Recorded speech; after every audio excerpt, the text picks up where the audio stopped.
Hello everyone, I don't know if you can hear me right now. My name is Aelita Leto.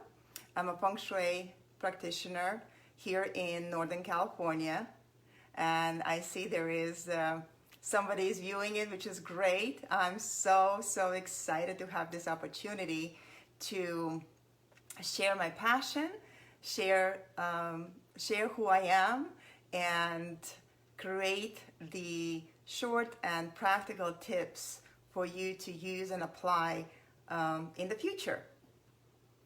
I hope you can hear me well. I see there's a two viewers. Once again, if you notice some accent, so I'm originally from Latvia. Sveicināti visi, kas saprot latviešu valodu. So I'm born and raised in Latvia, in beautiful city of Riga. And for the last 20 years, have been living here in California. So I have my family, beautiful children, and so things for on the medal it's great. I have majored in the past in physics, mathematics, studied law, and graduated from the Golden Gate School of Feng Shui. Later in 2010. So you might sometimes ask, how come how come the blue-eyed European is practicing Feng Shui art and science and apply it? And I have those questions to myself as well. But if we follow our heart and if we follow our passion, there's the way to justify and follow your desires, follow your dreams. Well, what I'd like to share is obviously becoming a Feng Shui practitioner was definitely non-intentional life journey event, and like things happened and accidents happened, and I paid attention deeper in myself about the calling that was in relation to how to create space that you can thrive. And one of the very first initial ways how I learned about Feng Shui, it was in 1989. My goodness, yeah, 1989, when I lived in London, and my English was not, I actually could not really speak well English at that time.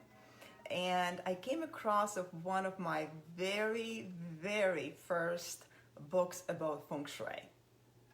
And it was a very simple way to how to apply or how to correlate certain things, certain aspects in life to certain directions.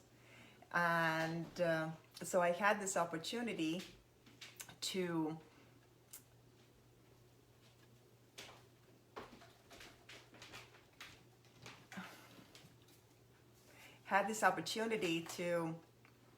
apply it. And in the situation, especially adapting the new place, new home, new area of living environmentally, it was not instantly easy. And I think Feng Shui really kind of showed me the opportunity to reconnect my inner self, my inner desires, and revisit the space I was occupying and tweak or trigger to my capacity. So this is what I do. Maybe that's a very simple version to explain. If somebody have heard what Feng Shui is, then it's not a religion, and it's not auspicious in a sense of something that you there is a way to align yourself with intention, what's timely. And in a retrospect, Feng Shui at that time, 30 years ago, was definitely a beautiful roadmap for me personally to apply this art. And of course, those were just a very, very basic baby steps to learn and understand what is yin and yang, that is not a bad or good. It's just the energy and how to utilize it. It was about things to, let me, see what I can do with my camera. I could not believe it. So that's what's happening when we're doing the going live for the first time, and I'm excited, to test all this out. So there we are. And when I applied the Feng Shui, the very first baby steps, it was a very simple way to identify what is my best directions and start correlating to certain things. And probably those who are out there and learn or heard about Feng Shui, they understand there's a way to grow into the arts and into the science. For the last at least 15 years or almost 20 years now, being more involved and helping my students and teach about school of thoughts, where it's coming from, all its origination, then you start understanding there's something very basic, that you don't have to be Chinese, you don't have to be born there to experience and apply Feng Shui to yourself. What's unique about was the awareness on a daily basis that we can create and create in our surrounding is identifying ourselves that we are a human beings. We integrate all our five senses into the space, and consciously or subconsciously we are already reading the environment. So in very, very simple ways, today I would like to talk about or share a few tips, and this will be something to correlate, especially a lot of us face the situation that we are in our home or apartment environment and restricted from going out or doing our regular or daily routines as we used to, like go to work. And I understand that many of us, so myself, have been adapting the new circumstances and how to make this space, the new workspace, that would help us to thrive and succeed. So I hope today I'll be able to share these few tips. So what I have noticed that in my common clients, and this is about home offices in general, commonly they set I want you to look at your own spaces, your workspaces, and identify where are you located in the building, in the house, in the apartment, and what exactly surrounds you. It's just, is your desk in the room next to the bed? Is your desk, do you have a desk? Is your desk under the windows? Are you facing the wall? Are you in a command position to be in control of your door? Or you always wonder what's behind us or what's behind you? Because that's one of the things about a specific placement of your desk, of your workstation, is very important. Like everything else in Feng Shui, we talk about is about containment and energy flow. Okay, containment and energy flow. It's like we wanna drive or put the energy towards certain space, and then we contain it, that you are you can be completely focused.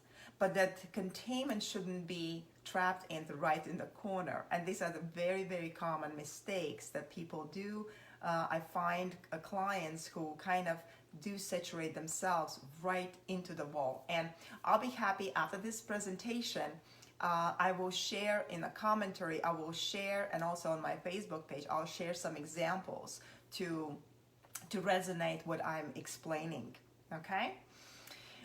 So rule number one, if you can, and if there's, try to set your desk away from the directly into dead wall or in a dead corner, okay? The ideal case we call the power position, that you can be in a control of the doors and the window.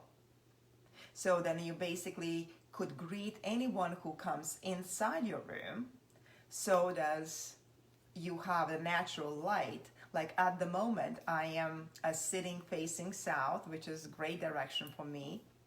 But at the same time, I also generate, I see the weather changes, I can notice, I can also space out, and I can be more creative in my work. Then this particular containment area, I'm in a very small segment of my living space, living room.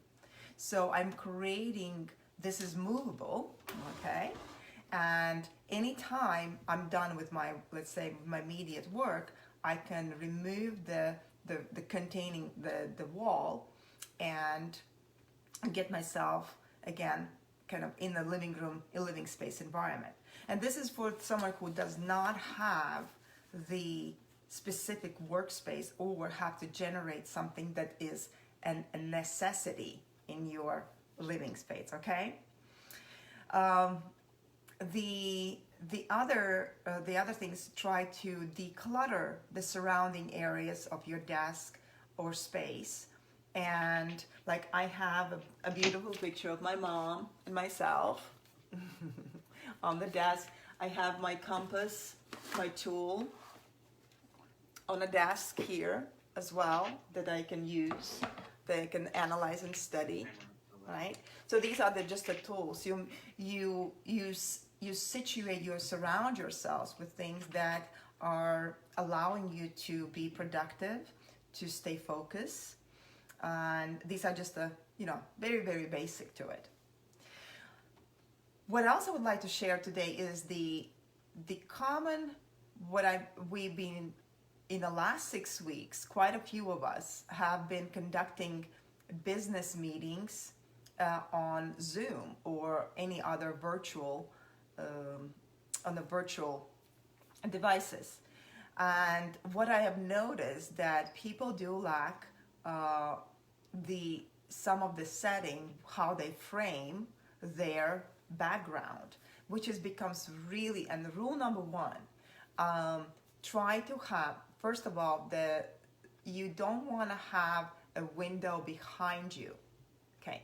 If there's no any other options that will prevent you to first of all, to avoid the glare into your computer screen, and also you're creating tremendous amount of shadow on your face.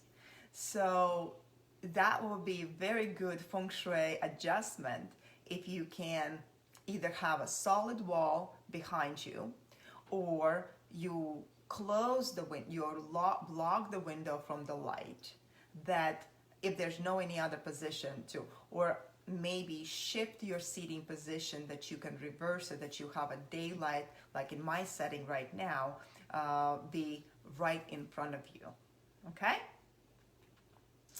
And I'm looking, there's thank you for watching. There's Imans and Lanita is watching. Thank you. The second adjustment, I would not use when we have a virtual wall. Avoid to have movement behind your Zoom room or your virtual room. Make sure your camera is maximum framed, that your eye contact, and maybe also not like you're looking down on your screen, but you looking slightly up, chin up, okay? So again, that gives another way of being shown to your best on a virtual room, on your office room. The solid colors. So what you're wearing, in addition to maybe makeup, so ladies, put some lipstick on, put some eyelashes on, get some powder. It's all good. You want to look great on your screen. And one of the pieces of, like, I suggest for, especially if you are a presenter, try to have a brighter solid colors in your wardrobe. Okay, so the yellows, the brighter, the magenta, brighter reds, gray, like have something that stands out for in a contrast with your skin tone. Okay, sometimes with a simple scarf like I love scarves, and that could be a additional way to improve the overall setting. When you test your framework, say you are dressed, you look, I would like you look at the camera and see if there's any clutter showing as a background, and try to eliminate. If it takes it's a time consuming or energy consuming for you, very simple solution would be, again, create either panel that you have a background panel, or have a solid wall behind you, maybe beautiful neutral art piece. And again, it depends where you are and what is your work position. And these are just a very, very basic to create harmonious experience for the viewers who are going to be watching you when you present or when you can communicate on Zoom. Okay? Well, if there's maybe there's any other questions, I can check my text messages. I can see thanks Laura for watching, thanks Imans for watching, and Lanita for watching. It's exciting. And what else can I share? Overall, maybe I can address a little bit the COVID, our New Year situation. And since Feng Shui and astrology are very tied together subjects, I have to say, no matter how difficult this time has been worldwide, I have to say that it couldn't be a better timing if we couldn't avoid it than to have this experience as a human nature to go through. Then the metal year of the metal rat is one of the most appropriate to adapt and deal with this situation as we speak. And you may ask why. So this is will be just a little short glimpse to, I've been doing quite a few Chinese New Year talks earlier this year, and one of the biggest recommendations is said be ready to be flexible and adaptable to the circumstances, and especially during the springtime, this current springtime. You might ask why. Well, the inner element of the rat in Chinese astrology is water, the water chi, water element. And as you may know, how easy is to mold or reflect of water.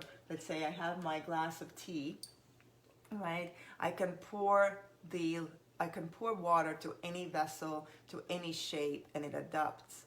You can pour water in the ground and earth will absorb.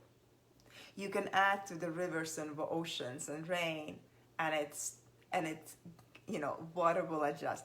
We are, as a human nature as well, we are water. We contain water within us, within our bodies, at least over 70%. So the adaptation, the quality of the water is just to stay pure, pure at your heart and pure at your intentions. So maybe the time when March, end of February and March and April was kind of in the space and things were happening, this was one of the best times to also self-reflect on certain circumstances that this lifetime could bring. The year of a rat is also one of the very pivot moments in a 12-year cycle. This is those who know in a Chinese astrology, the rat symbol is the very first animal that resets the cycle. And well, there we are, 2020, and we are resetting. It has additional quality to the year in itself, and that comes with the alchemy and refinement, the precision that takes place, the data and information and reflection that could be collectively utilized. Anything that's new and refined, you have the opportunity during the year of a metal rat to implement. And here we are. What are we doing? We're connecting with the worldwide opportunity. I'm able to visit your home virtually. You are able to meet me virtually. That is something I know we knew about the capacity of this opportunity, but right now in reality, this is what we're doing. So I want to embrace and not to be rejecting this experience. What timely it takes place. Well, in a short summary, so we already is 3:30.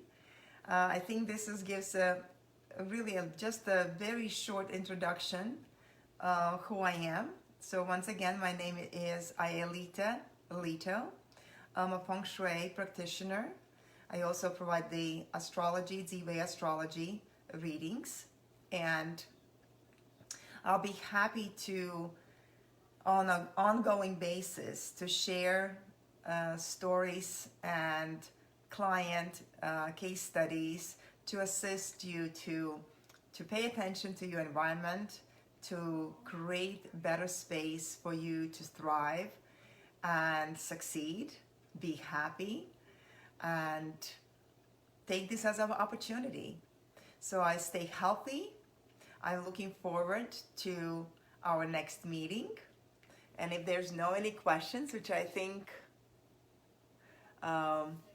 if there's any questions, please message me on Facebook, and I'll be more than happy to assist. I will be posting the next few examples on the office alignment and a few written down tips after the video.